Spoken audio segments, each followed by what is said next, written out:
My name is Jennings Wright, and I am the founder and executive director of 1018 Uganda. Pretty much I do everything. I do the social media, I do the fundraising, I do newsletters, pretty much anything that is done from the United States, I do it. And then if I'm over there, I do workshops and community visits and house visits and social work. Well, actually, I started it with no idea what I was actually going to do. I had this idea for like 7 years, back up until 2008, to start a nonprofit. In the fall, I said to my husband, I just think I really want to do that. He's like, what are you going to do? And I said, I don't know. We have friends that are missionaries. We've supported them. Maybe I can just help them more. I don't really know. So I went ahead and did all the paperwork. We were actually on vacation for Christmas when I got the IRS approval and everything. And I ended up on bed rest over Christmas, where I connected with the wife of the pastor that had married us, and they were living in Uganda. And we just got talking on Facebook, and she said, hey, could you help us rent a building for this ministry I work with in the slum? And I said, well, I don't know how much that costs, but I'll try. And ended up going over to Uganda to visit. My daughter went by herself in May, and my son and I went in September, and all of us just knew this was why the whole thing had happened. But honestly, I had no idea when I started it. No, in fact, that trip when we went, so my daughter had just turned 16, and we had seen the movie Taken 2 days before she went by herself to Uganda. And then she survived. She was not kidnapped or anything. And then my son and I went, and I bought this 500 millimeter lens because I told my husband, I said, I'm probably never going to go to Africa again, and I'm going on safari, and I want to take my camera, and I need to get this lens, and we just figured it was once in a lifetime thing. I mean, I had no anticipation that I would ever go back. And I just did my 14th trip. So we actually flew in while we're circling Entebbe. The pilot comes on and says, there's a riot in Kampala. The whole city's shut down, and we're going to circle for a while before we land. So this is our initiation into Uganda. Now, I have done a lot of traveling. I have lived overseas before. Never landed in a riot. So when we got there, it was a little odd because the city was shut down for a while and we couldn't go out very much. We went down with my friend who had been working with Ray of Hope Ministries in the slum of Namuwongo, which is Uganda's largest slum. And it was bad. I mean, it was bad. And we were going to houses, doing house visits with people that Ray of Hope was working for. And we went to see this Jaja, grandmother, who had 5 of her grandchildren. All of her biological children had died of AIDS.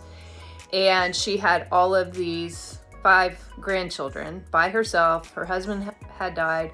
One of the children was HIV positive, and she couldn't afford to send any of them to school.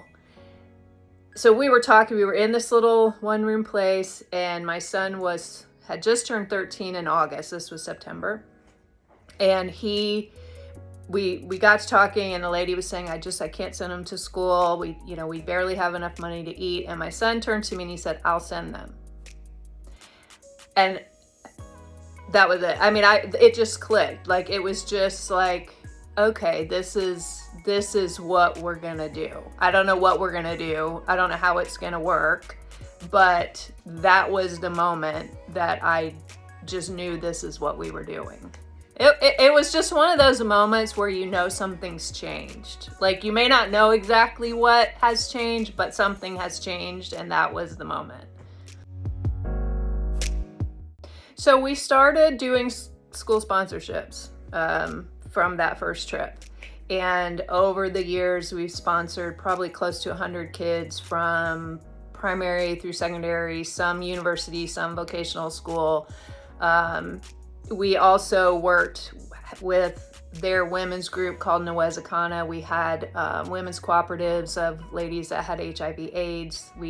I made stuff there and brought it over here to sell for them. You know, the proceeds would all go to them. We built a primary school at a baby's home. I worked with hospice for 4 years, both in Jinja and Tororo. And we were really kind of scattered, because when you're somewhere like that and someone says, hey, can you do this thing? It's hard to say, no, I can't do that thing.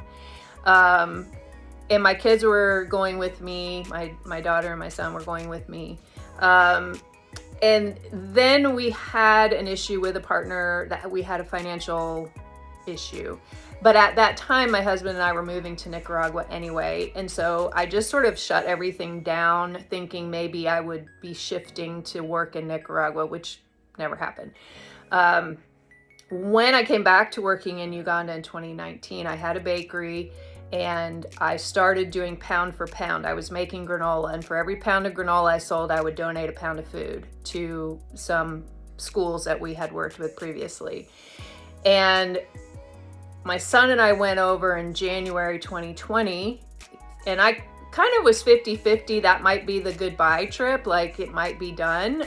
We weren't really sure, but when we were there, we were like, it's not done, but it needs to be different. We need to be intentional. We need to say no when it makes sense to say no. We need to focus on a project. And that's how we came to do what we do. So Ronald, who is our managing director in our project, our main project in the slum, was one of my sponsored kids. And so when we were over there in January, he had started he had a 2-room little place in the slum where he worked with mostly teen moms, but teen girls, because he had a sister who had a baby at 16. His mom had him at 14. And so he was just very aware of the problems that go along with that. And so we started working with him from this tiny little, we were making soap, and we were doing some small workshops where we would teach what we call a small skill. Then COVID happened, and Uganda had very, very drastic shutdown, lockdown, literally locked in your house kind of a situation, and people were starving. Also, teen pregnancy just shot up because girls were having sex for food, or having sex to have a place to live with a roof, you know. And so in August of 2020, we had been talking about this and doing what we could from the little location. And I remember I was on the beach and I thought, we just need to have a residential program, because this is a big problem.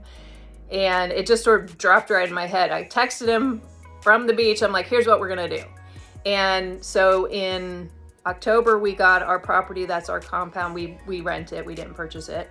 And we opened the Ross House as a residential program for teen moms in the slum in November.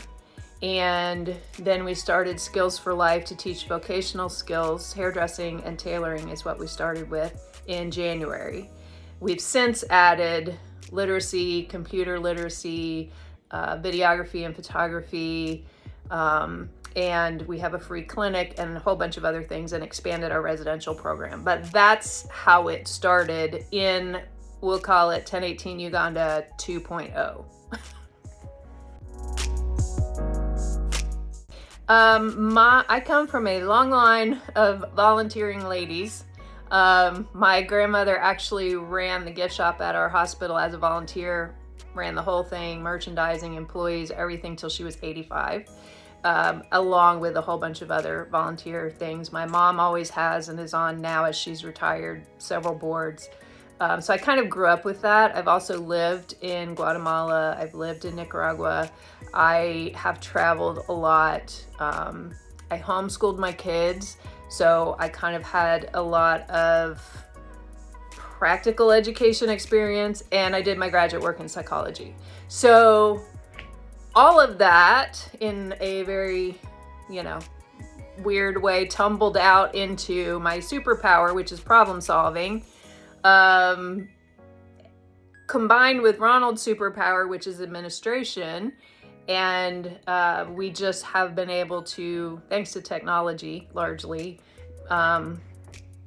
create this thing where both of our skill sets are being used, and we're growing and problem solving and coming up with creative ideas all the time. Yeah, and his mom is our house mother and cook, and she's one of the people I've known the longest in Uganda. So when we decided to do Mama Santa, when we decided to do the Ross House, the very first thing I said, and Ross is my grandmother. Ross House is named after my grandmother. I said, you need to go find out right now if Mama Santa can come. Because she can cook. She has had the experience of that these girls are going through on her, with her own life. And it's been great. Yeah. So I've probably known her 11 or 12 years. The biggest problem that we face is the culture, to be honest. And we are working hard to change not just people's individual circumstance, but also the culture. And one example that I can give, and we were talking about it when I was there this last time, is when I first started going to Uganda in 2009, I never saw a single man carry a child. Ever. Not anywhere. Not in like the nice mall and not in the slum. Ugandan men did not ever carry a child. Now, when I go, it's just like everywhere else. The men are carrying their kids. That's a huge cultural shift. So we are working to make it not okay for young men or older men to come down from outside the slum and offer girls food and sanitary pads and stuff that they know they need in order to have sex. It's not okay for families to sell their teenage girls as brides because they need money or food, or they just need the kid out of the house. It's not okay for a mother to suggest to her daughter that she turn to sex work in order to help the family. Those are the problems that are overarching our work. And so we're working on that while we are also addressing illiteracy. Girls are lowest on the totem pole to go to school. So if they have brothers and the family has money, the brothers are going to go to school and the girls are not. Many children in the slum never go or go 1 or 2 terms for their whole life. So, but the girls are like the last ones. Again, this whole idea of it's okay to tell your daughter to go, it's time for you to find a husband when she's 15, and the husband isn't a legal husband. He's just a guy that takes the girl. So we're working on that. We're working then with our teen moms on parenting skills and on basic literacy and learning English, which is the official language of Uganda, but they only learn it if they go to school. So if they don't go to school, they don't know English. And then they're restricted in the things that they can do. We're teaching them digital literacy. We're teaching them a long-term vocational skill. We do mentoring, we do sexual trauma counseling, we do psychosocial counseling, we do peer groups. We do a lot of fun. We dance. There's not a lot of fun in the slum. We are big on having fun. We dance. We have one fun thing every month for our residential girls. We do parties. We really try and make it holistic and something that changes the girl's life, that then changes their children's life and their family's life and goes outward from there. We can have 18 moms and their kids and 4. We have a dormitory for girls in our vocational program that are homeless, and we have 4 in there. So we are full up in the dorm, and we actually have 2 spaces available right now in the Ross and the Subi houses. So we can have a total of 12. Obviously, I think for any of us in the nonprofit space, funding is always the biggest hardship.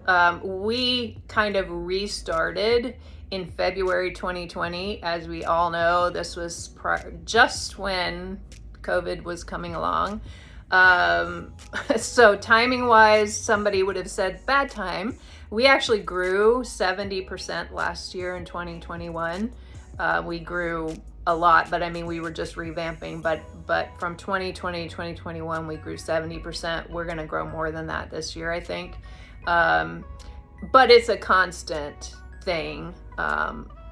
It's also that cultural thing from it within. There's a lot of skepticism outside of the slum in Uganda. People still think anybody that's in the slum is a drug addict or a thief or a prostitute. Most of those people there are either refugees that came down from the north when there was conflict up there, or their families have moved from a village for opportunity, which, I mean, it's not a great choice, but people do. There are drug addicts, of course, there's drug addicts everywhere.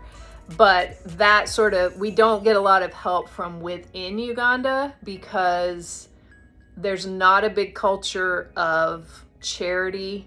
There's not a big culture of helping the down and out. It's very stratified. So if you're down there, there must be a reason you're down there, and we're just going to leave you down there. We get most of our help from the US, Canada, and some European nations. The Dutch and the Irish, for some reason, do a lot of nonprofit work in Uganda. So we would like to see more help from within, and we're having students from Makerere University have been coming to us to lead them out on research trips out into the slum. And I think that's ultimately going to be very good because they are seeing that these are not all the things they've been told. But again, changing culture is not fast. I mean, it's a slow, steady, diligent process to work to change that culture. I honestly can say that I have loved every minute of every day that I have been in Uganda, all 14 trips. I just love, Ugandans are absolutely lovely, brilliant, wonderful, kind people, just universally. I mean, I'm sure there's people like everywhere, but I mean, just as a culture, they are lovely people. I love seeing, we get girls literally who have passed out with brand new babies that still have the umbilical cord attached, that pass out at our gate, that we take in on an emergency entry, and then we see them, weeks later, not even months, smiling and laughing, and maybe they're in a literacy class, or maybe they're learning a skill, and just seeing their joy and their life turn around, and knowing, we're sewing in deep. This is not one of these, we served 200,000 people yesterday kind of thing. This is we go deep with these people, and that makes the joy better because you know them. You work with them for a year or 2 years or whatever, and you know them, and you can celebrate their successes with them. All of that. And dancing. I get dancing videos every week. That brings me a lot of joy too. Not my own dancing, but their dancing. I try and get behind them so that when they do the video, you can't see me, because African dancing, it requires parts to move that don't move on me. So anyway, it's yeah, I try and stay in the background with the dancing. Gosh, we've had a lot of successes. I will say we've had way more successes than failures, so that's awesome. Our very first mom, Esther, came in. All of our residential moms are homeless, so she came in, she cried nonstop for the first week. This was November 2020. She was our second person ever to come in. The pictures of her from then till when she graduated from Skills for Life, you would not even recognize her. You would swear they were not the same people. Just her whole countenance has changed. You know, she's living independently. She's been working since she left us. She's even taken in some girls who didn't come to us, but she met them and she took them in and helped them for a little while. I mean, she's kind of passing that down. Her brother has actually one of the few guys, young men who've come through our program. If we have space in the class, we'll take some in. And her brother actually just graduated from hairdressing. So, you know, we offer our daycare to all of our graduated moms too. So if they're working, they can bring their kids. So she comes in and she brings the baby, not a baby anymore, you know, and it's just like she has a normal life, like an actual life, not sex work and starvation and homelessness and all of that. So, I mean, it's very gratifying to see. And we have many Esthers, you know. This is my favorite story. So this was before what we do now. This is back when I had the women's co-ops. And so I was doing this holiday market to sell the stuff that these ladies, we had 2 of them, and I would bring it back and sell it and then send all the money back to them. So I was set up and we were with all these nonprofits. They had all the nonprofits in one space. And I was next to this cat adoption thing. Now, I have adopted cats. Nothing wrong with that. This lady spent the entire day asking me why I was wasting my time raising money for these kids in Uganda when there were all these cats that didn't have, and I mean, she was totally serious the whole day. Like, she would come over and look at something and she'd be like, well, you know, you could rescue this many cats with that money. And I'm like, these are children, right? So that is my favorite one because it was so, I mean, she was totally serious. That was the thing. Like, I just couldn't quite grasp how serious she was about it. Most people either don't care at all. They do sort of the, oh, that's nice, and then go on, or they're really interested. Like, there's not too much of a middle ground. And I think what we do doesn't probably lend itself to weird questions because it's pretty self-explanatory. So that's my favorite weird story. Yes, we recently had one. So as you know, we have a farm project up on DonorSea. Food inflation's so bad, and so we decided that the best thing to do is to buy some land and have a small farm. We worked while I was there. We did the video while I was there. We talked about it. We had lists and spreadsheets, and we had meetings, and we did everything, and we planned it all, and we filmed it, and we did the launch, and it was great. And 2 weeks ago, Ronald and Betty went out there because the fence was going to go up. We bought the land, fence was going to go up. They were there about 2 hours, and they realized the thing we forgot, which was a toilet. We didn't add in building a latrine. So they're out there in the middle of nowhere, and, you know, for Ronald, not so bad, but for Betty, not so good.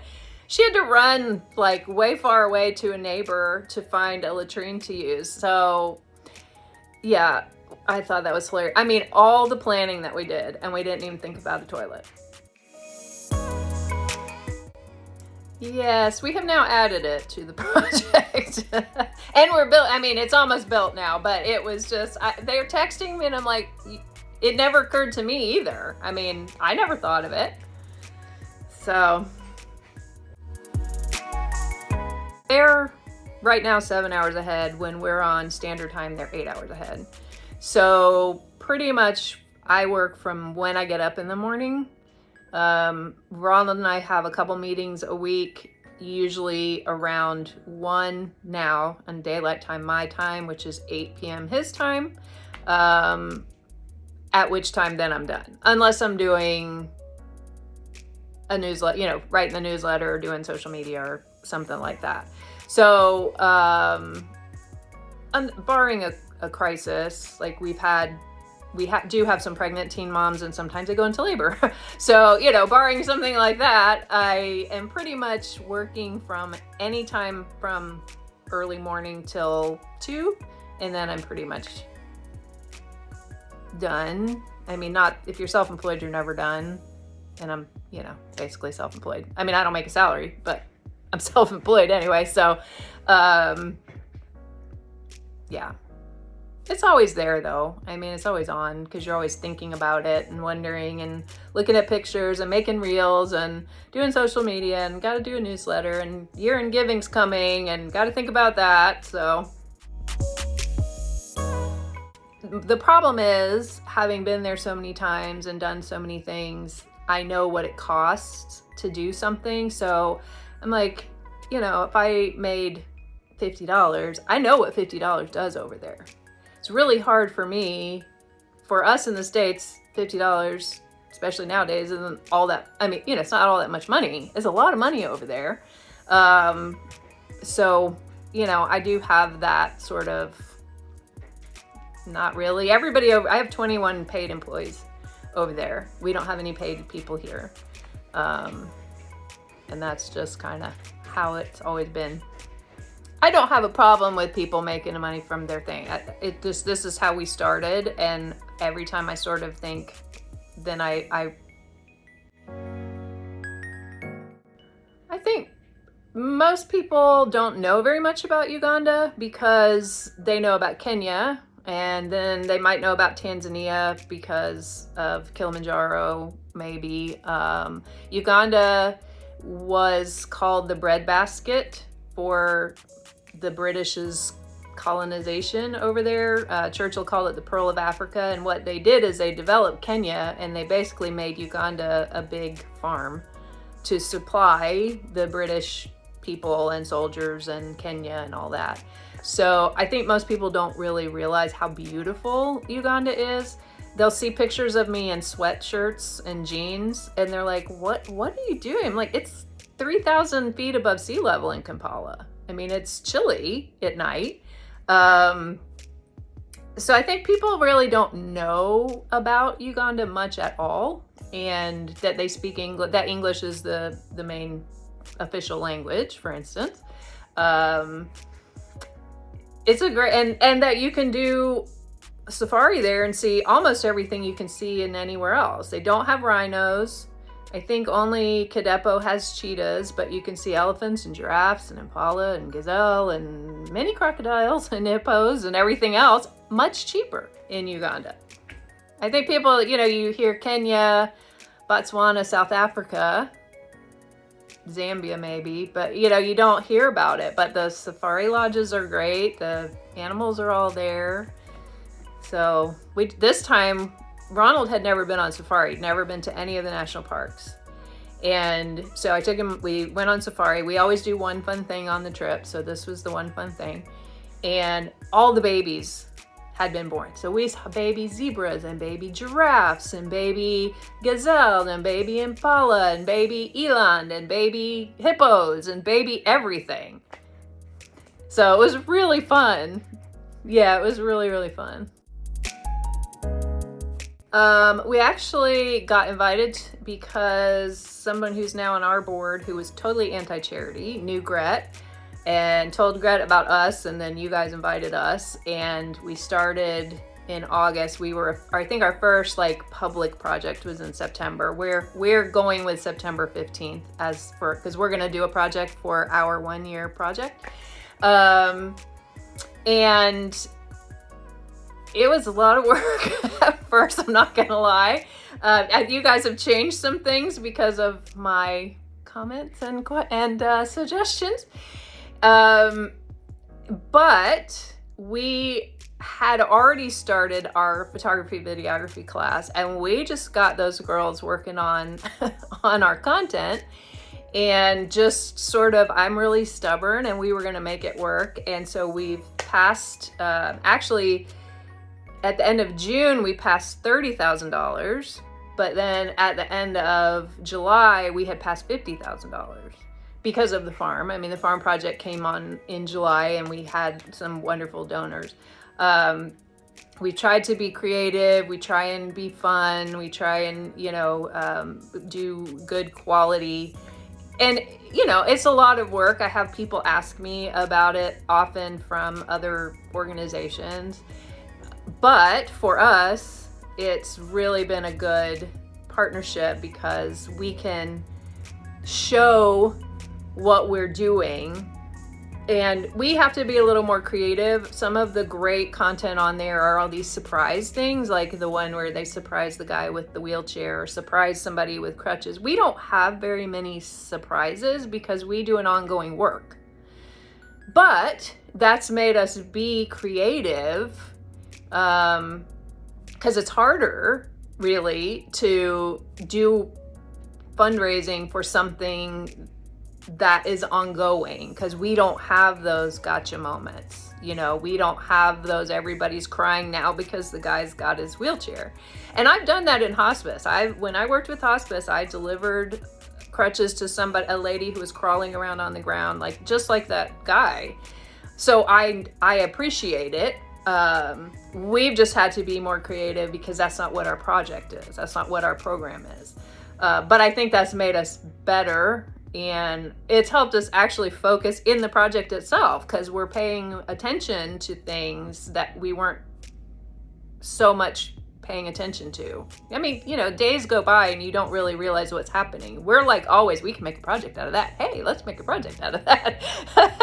So, it's been great, and we're so excited to have crossed $50,000 in 11 months, 10 and a half months. So that was great, because we did not start out with a long line of donors piling up to come and join DonorSee. You know, we've worked for everyone we've gotten. We've just crossed 156 projects today, I think. Today, I think it was 156. I mean, that's amazing. So if we can do it one project at a time, figuring it out, making things work, changing it up, doing it different, being creative, then anybody can do it. I do speak, and we have a good partnership with a local Rotary who actually did the grants for us for the Ross and Subi houses. But certainly as far as its frequency, volume, everything, DonorSee is definitely our by far biggest partner. You know, you can't count on writing a grant and it happening. I can put something on DonorSee and most likely it's going to get funded. So this is definitely our most important partner. One person can fund that, and then you can come back and show them a video and say, this is what you did. People really are making a difference, and that's really what they want to know. They want to know that their $10 or their $50 or a big donation is really doing the thing. Like, you're not getting a piece and advertising's not getting a piece. Like the whole, it's doing the thing. That's what they want to know. Because we all hear from giant organizations like the Red Cross. I mean, I'm not dissing the Red Cross. I'm just saying giant organizations. You're making a difference. Okay, I am. But how long does my $50 hurricane donation till it gets to wherever it's going, and what comes out of that, and you know, how long does it take? Our average turnaround time is less than 5 days, and that's average. So I mean, that's sometimes it's the next day, and people, their money is going to work that fast. So I think that's important that people know that that's possible. Like Mikkel, who's on our board now, the one who got me introduced to DonorSee, was didn't join a charity, like actively anti-charity. And I did his podcast, and he's now on our board because we're doing stuff that's actively changing people's lives immediately and making a sustainable difference in their life. And people want to know that, you know? So many charities create dependency, and also many, and I see this in Uganda all the time, because I'm often doing stuff by myself. So I'm sitting in a restaurant or a bed and breakfast or something, watching people, because I'm a writer, so I'm always going to watch people. And they're talking about, you know, some medical trip, and they came over for a week, and they're giving away, you know, vitamin A for a month, blah, blah, blah. And that's great. And I certainly, anybody that's doing surgeries and all that, but if you give someone vitamin A for a month because they're vitamin A deficient, what do they do after that month? You're not there anymore. If they couldn't buy it in the first place, they can't buy it now. Now they know how bad they felt when they didn't have it because they had it, but now they're not going to have it anymore. That's the kind of thing that drove Mikkel crazy. That and sort of this, we're creating dependent people, not people who can come in, learn something, and go off and have a good, sustainable life. And we don't have any admin costs. We don't have any marketing costs.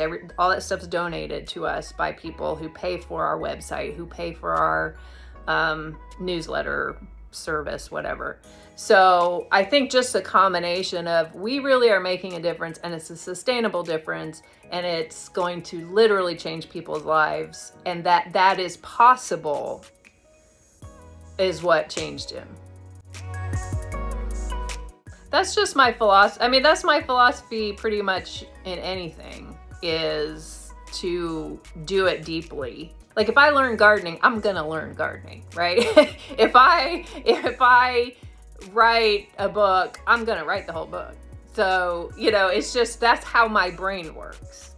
So I don't care that my number isn't 10,000 people a month that I'm serving, because the only way to serve 10,000 people a month is very, very generically. I'm serving 65 people a month on a deep level that's sustainable month after month. I'd much rather do that.